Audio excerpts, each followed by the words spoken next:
Have you ever felt that your life, no matter how carefully planned, seems to unravel in ways you can't control? You push forward, working harder, trying to force the puzzle pieces to fit, only to watch doors slam shut, leaving you stranded in confusion. That sensation that everything is out of place is not an accident. For Carl Jung, it was not just bad luck or personal weakness. He saw chaos as the language of the unconscious mind, a message disguised as disorder. We live in a world obsessed with external answers. We look for validation in promotions, possessions, admiration from peers, or the steady approval of family. Our society urges us to climb ladders, collect accolades, and believe that fulfillment lies somewhere outside ourselves. But what happens when the applause fades? When all the achievements, glittering from a distance, leave you hollow the moment you touch them? That dissonance between what the world promises and what your soul actually craves is the birthplace of transformation. Jung believed that life uses moments of collapse to redirect us. Think of ancient myths, the hero who must descend into the underworld before finding treasure, the sailor who must weather storms before reaching new lands. In Greek tragedy, Orestes and Antigone face chaos not as punishment, but as initiation. In medieval Christian mysticism, chaos is the dark night of the soul, a silence so heavy that only by walking through it can one encounter renewal. Jung saw our modern crises in the same light.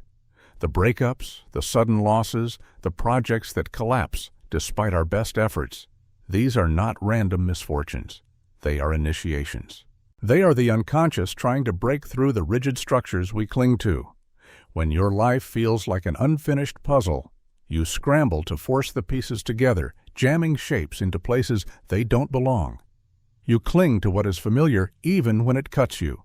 And yet, paradoxically, this friction is what reveals the truth. Jung argued that pain is not evidence of failure, it is the signal of growth. The universe, or the deep unconscious within you, dismantles structures that no longer serve your authentic self. What you interpret as punishment is instead a call, an invitation to stop staring outward and begin turning inward. Think back for a moment. When have you felt life falling apart? Perhaps a relationship ended with no warning, or a career you thought was stable suddenly slipped from beneath your feet. At the time, it likely felt cruel, even senseless. But with distance, can you see the quiet purpose that unfolded? Can you recognize how those very losses forced you to re-examine what truly matters? Jung believed that these crises are arranged, placed like signposts along our path, not to break us, but to wake us. Chaos, then, is not the enemy. It is a messenger, demanding that you shift your perspective. In the same way ancient societies saw eclipses not as cosmic accidents, but as divine warnings, Jung insisted that life's disruptions are deliberate, loaded with meaning. The question is not whether chaos will come. It always does. The question is, will you recognize its call? When something collapses in your life, it rarely feels like a gift.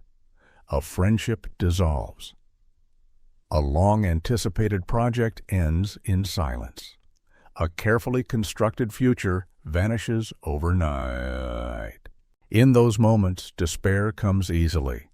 It feels like life is actively working against you. Yet Carl Jung urged us to look differently. He believed that pain and failure are not punishments. They are signals.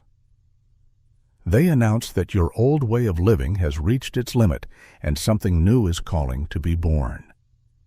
From this perspective, endings carry sacred weight. They are not random blows of misfortune, but carefully placed thresholds. Every closed door pushes you toward another passage, one you might never have noticed if comfort had continued uninterrupted.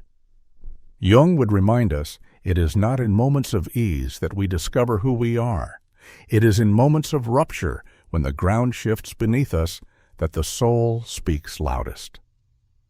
Across history, cultures have treated pain not as meaningless suffering, but as initiation. Consider the rites of passage among many indigenous peoples.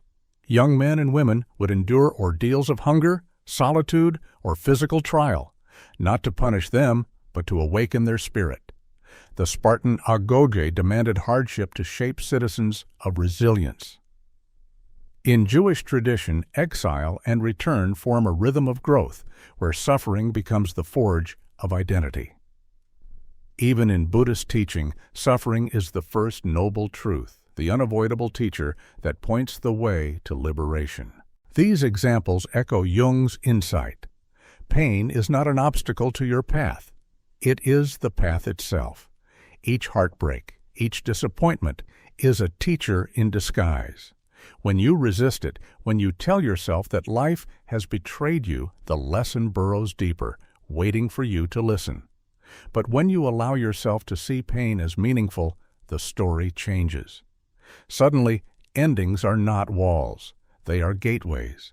Imagine the grief of losing a job you believed defined you. At first, it feels catastrophic.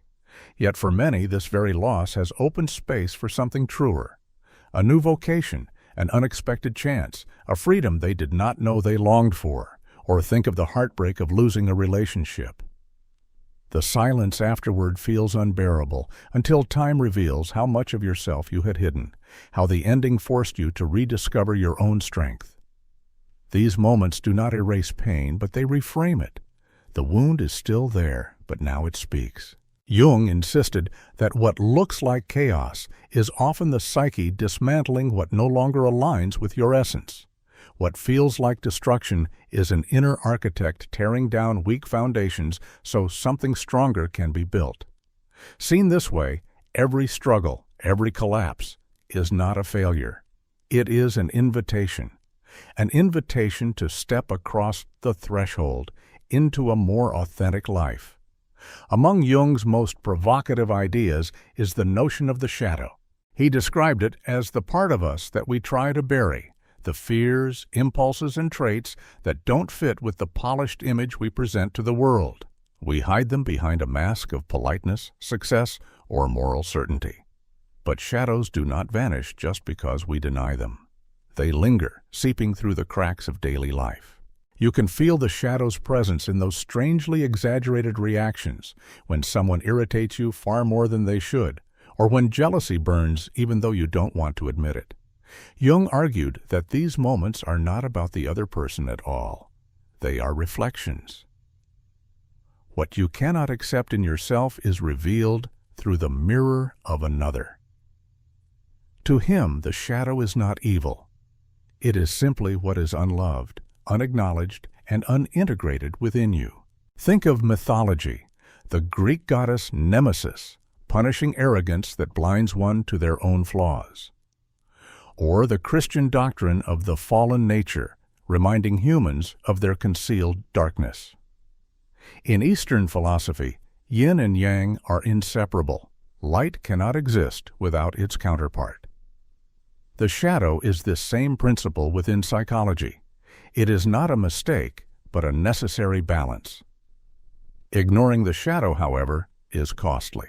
It sabotages relationships, shapes poor decisions, and whispers in self-critical tones. Wars have been waged not only between nations but within individuals when the rejected self grows too powerful to ignore. History offers examples. Leaders blinded by their hidden hunger for control, movements corrupted by suppressed rage. On a personal level, the more you resist your shadow, the more it controls you. Yet Jung taught that meeting the shadow is not a curse, it is a calling. To stand before your own hidden self is like facing a mirror that does not flatter, one that reveals contradictions, fears, and fragile truths. Few dare to look steadily into that reflection, but for those who do, the reward is authenticity. Because the shadow, once faced, is no longer an enemy. It becomes an ally, a source of raw energy and truth that, when integrated, makes you whole. The challenge is not to destroy your shadow, but to embrace it, to admit, yes, I am capable of anger, jealousy, pettiness, weakness, and yet those do not define my entirety. To embrace the shadow is to embrace your full humanity. This is the beginning of real peace, because you no longer waste energy in constant denial. Instead, you reclaim the parts of yourself you had long abandoned, and in doing so, you step closer to authenticity. When you finally stop running from the shadow, something remarkable begins to unfold. You discover that what you feared most was never meant to destroy you. It was meant to complete you. Jung called this the process of integration. It is the act of weaving together all the hidden pieces of yourself into a whole tapestry, one that no longer excludes, denies, or fractures. Integration does not mean you celebrate your flaws or indulge destructive habits. It means you face them honestly, refusing to exile parts of yourself into darkness. Most people resist this step. We cling to what is familiar, even when it poisons us. It feels safer to pretend, to polish the mask of who we want the world to see. Yet beneath that mask, resentment builds, fear grows stronger. We lose sight of who we truly are. Jung warned that the greatest danger is not the shadow itself, but the refusal to acknowledge it. Like a pot left on the fire, pressure builds until it bursts. To integrate the shadow requires courage, but it also brings a profound reward, inner peace. Think of it as alchemy. In medieval tradition, alchemists sought to turn lead into gold. Jung believed this metaphor captured the deepest spiritual truth. The lead of our hidden impulses, once confronted and purified, becomes the gold of wisdom and strength. Without acknowledging the raw material, there is nothing to transform. Modern psychology echoes this ancient insight. Studies of repression show that burying unwanted emotions doesn't make them disappear. It makes them resurface in disguised, often destructive forms: anxiety, sudden anger, compulsive behaviors. But when these emotions are accepted and understood, their grip loosens. What once controlled you becomes energy you can use for creation, connection, and authenticity. Imagine standing in front of a mirror that shows not just your beauty but your scars, not just your triumphs but your regrets. At first, the sight unsettles you, but as you keep looking, something shifts. You realize that the very imperfections you once wanted to hide are part of what makes you human, relatable, real.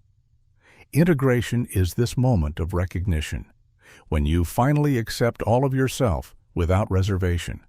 And from that acceptance, a new kind of freedom emerges. No longer bound by the exhausting performance of hiding, you move with more honesty. You can admit weakness without collapsing into shame. You can express anger without drowning in guilt. You can love yourself without demanding perfection.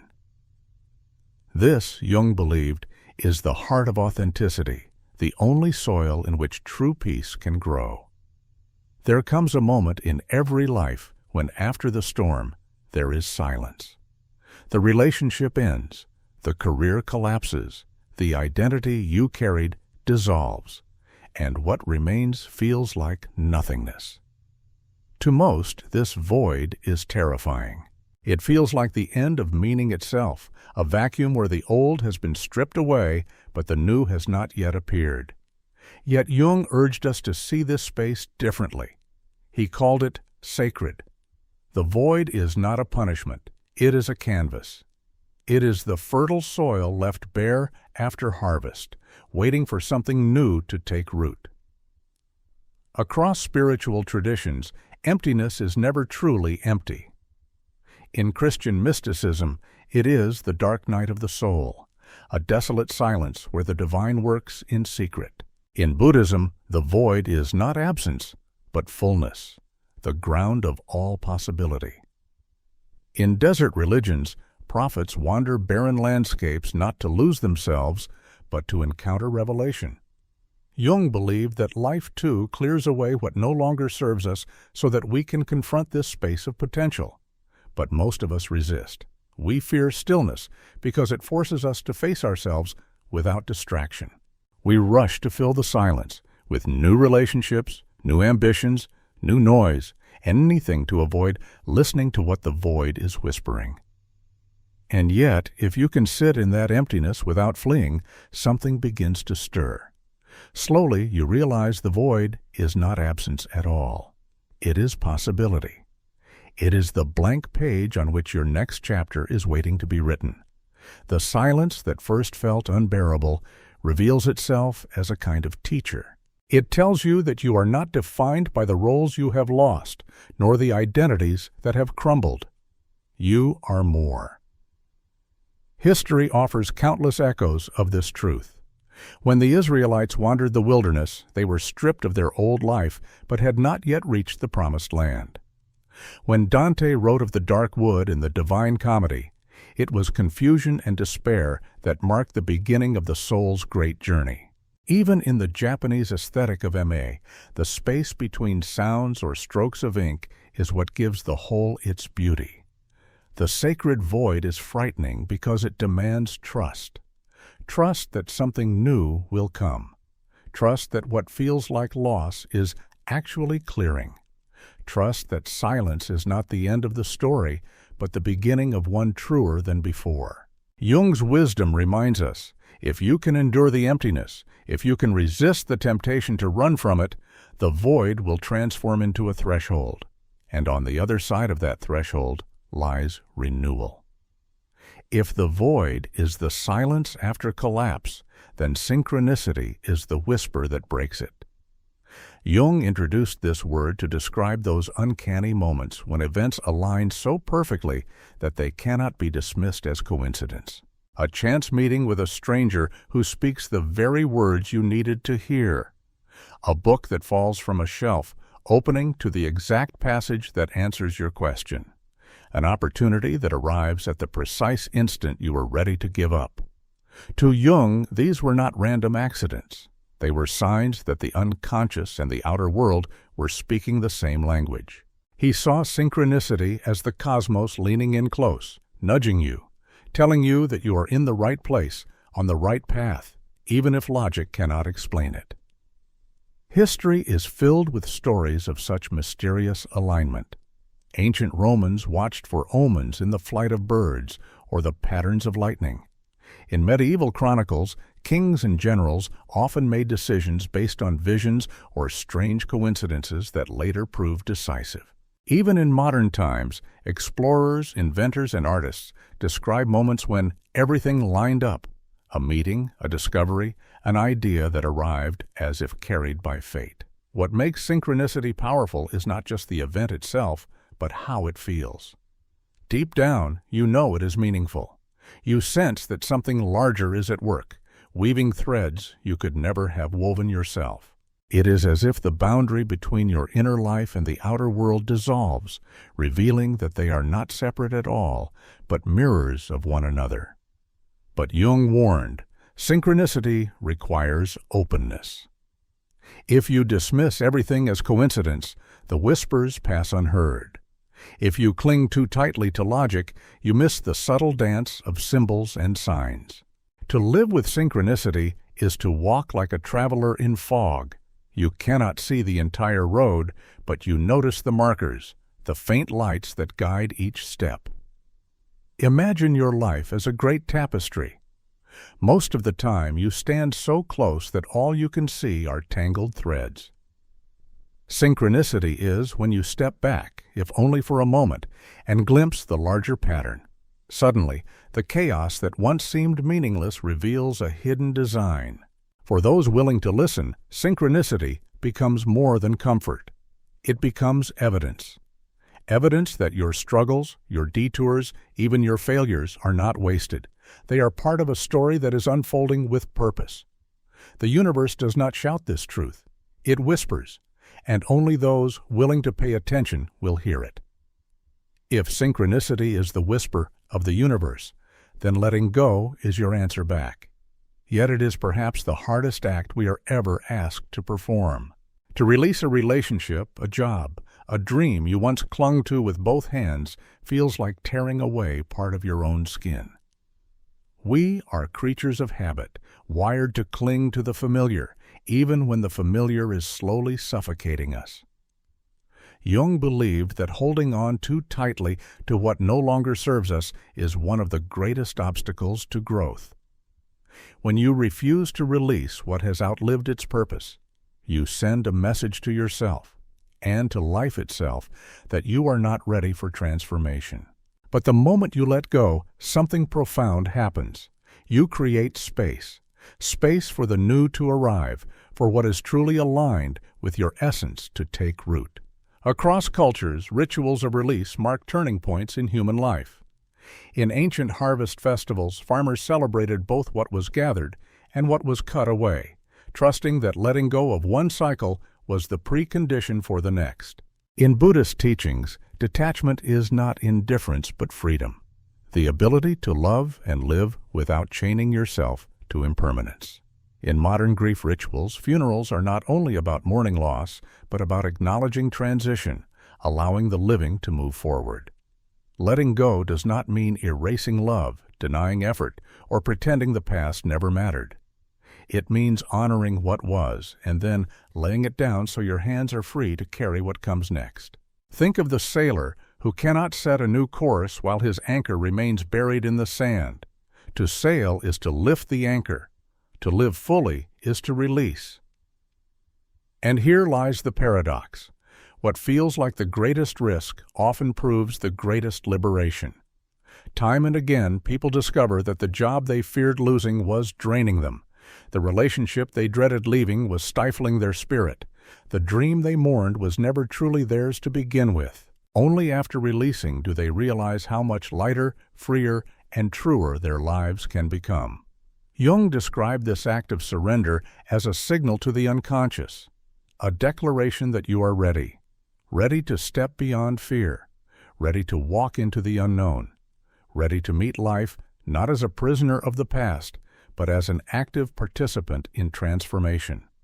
To let go is to say, I trust that what is meant for me will remain, and what leaves was never mine to keep. It is a radical act of courage and the gateway to freedom. Once you have released what no longer serves you, the question arises, how do you know where to go next? This is where Jung turned our attention to intuition, that quiet inner voice which speaks not in logic or reason, but in symbols, feelings, and sudden clarity. Unlike the chatter of the conscious mind, intuition is subtle. It arrives in the form of a hunch you can't explain, a dream that lingers, a thought that won't leave you alone. Modern life trains us to mistrust it. We are told to calculate, to analyze, to justify every decision with data and reason. Yet history shows us that intuition has often guided humanity's greatest leaps.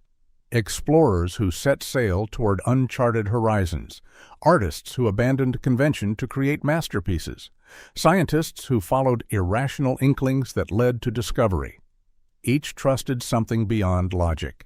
Einstein himself admitted that his breakthroughs came not from cold mathematics alone, but from sudden, intuitive insight. Jung considered intuition a direct channel to the unconscious, the part of us that sees more than we can consciously perceive. He urged us to pay attention to the strange symbols in dreams, the persistent feelings we cannot explain, the inexplicable resonance we feel in certain choices. These are not trivial. They are messages. They are the compass guiding us through fog. Consider Joan of Arc, who claimed to hear voices urging her to act. Against all odds, she followed them, reshaping history. Or the countless inventors who have described a solution arriving in a flash of inspiration after logic had failed. Even in everyday life, intuition is the moment you sense a conversation is important before it begins, or that you must turn down one road instead of another without knowing why. Trusting intuition does not mean rejecting reason. It means balancing it. It means recognizing that logic builds the map, but intuition tells you when to take the hidden path. It requires humility because intuition cannot always be proven in advance. It demands courage because it often points toward what is unfamiliar or frightening. And yet, when you dare to follow it, life begins to align. You notice doors opening just when you arrive. You meet the right person at the right moment. You make choices that may appear irrational to others, but bring you closer to authenticity. This is the unseen path Jung spoke of, the path that unfolds step by step, visible only to those willing to trust the voice within. When you trust your intuition, the path ahead rarely appears as a straight road. More often, it unfolds like a winding river, sometimes calm and shimmering, other times turbulent and threatening to sweep you away. Most of us, fearful of uncertainty, try to fight the current. We paddle desperately against it, clinging to the illusion of control. But Jung offered a radical alternative: surrender. To surrender is not to give up. It is to stop exhausting yourself by resisting the natural flow of your life. It is to recognize that, just as a river knows how to reach the sea, life knows how to carry you toward the purpose you were meant to fulfill. This perspective is echoed across wisdom traditions. In Taoist philosophy, there is Wu Wei, effortless action, the art of moving with the grain of reality rather than against it. In indigenous traditions, balance with nature means honoring the flow of seasons and cycles rather than trying to dominate them. Think of your own life. How many times have you struggled to force something into existence, a relationship, a career, a dream, only to find yourself depleted? And how many times have you let go, allowed events to unfold, and been surprised at how seamlessly things fell into place? The difference between those two experiences is not luck. It is alignment. To flow with life does not mean passivity. Rivers are not still, they move with strength and direction. Flowing means learning when to act and when to release, when to push forward and when to allow. It means trusting that even detours, the bends and twists that frustrate you, are part of the river's wisdom. This is not easy. The ego craves control. It demands maps, guarantees, and explanations. Yet Jung insisted that the unconscious has its own intelligence, deeper than the ego can grasp. To trust it is to walk in fog, seeing only a few steps ahead, but believing that each step matters. And over time, when you look back, you realize the path has carried you exactly where you needed to go. When you stop fighting the river and begin to flow with it, something changes within you. Anxiety softens. Opportunities begin to arise with less struggle. Your connections with others feel more genuine because you no longer cling out of fear, but engage out of authenticity. And above all, a quiet peace settles in your heart, a calm that persists even when the waters churn, because you know the current is carrying you home. In the end, all of Jung's teachings point toward a single truth. Transformation is not a private anomaly, but the universal story of being human. Each of us is called to it, though the path may look different for every soul. The crises, the shadows, the voids, the whispers of synchronicity, all of these are stages in a journey that repeats across cultures, centuries, and individuals.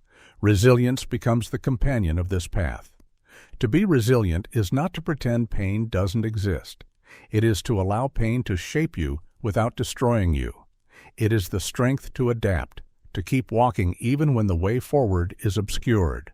Jung believed that every crisis we endure is an invitation to become more authentic, to shed illusions, and to live closer to our deepest essence. Think of the puzzle of your life. For years, perhaps, the pieces seemed scattered, disconnected, meaningless. But when you begin to trust the process, when you accept endings, integrate shadows, endure the void, listen to intuition, and flow with the river, you realize that the pieces were never random. They were always part of a larger design. And as you fit them together, you see not just your own reflection, but the reflection of something greater, the universe itself working through you. This is why Jung's message remains timeless. He did not promise a life free of struggle. He promised something deeper, that even in chaos, there is meaning. Even in loss, there is renewal. Even in darkness, there is light waiting to be born. Transformation is not a luxury for a few. It is the destiny of every human being who dares to look inward and live authentically. And as you continue on your journey, you begin to see that your transformation is not yours alone. Every act of authenticity ripples outward, touching the lives of others, inspiring them to confront their own shadows, to listen to their own intuition, to trust their own unfolding. In this way, your personal evolution becomes part of humanity's greater story, a collective movement toward wholeness. So pause for a moment and reflect. What are you being called to release? What shadows are waiting for you to face them? What whispers have you been ignoring? The answers are already within you, waiting for your courage. Jung's final invitation is simple but profound. Trust the river of your life. Trust the signs, the silence, the synchronicities. Trust that you are not wandering blindly, but moving toward a purpose uniquely your own. And when you do, you will find that even in the darkest night, the universe has always been guiding you, carrying you toward the dawn of your truest self.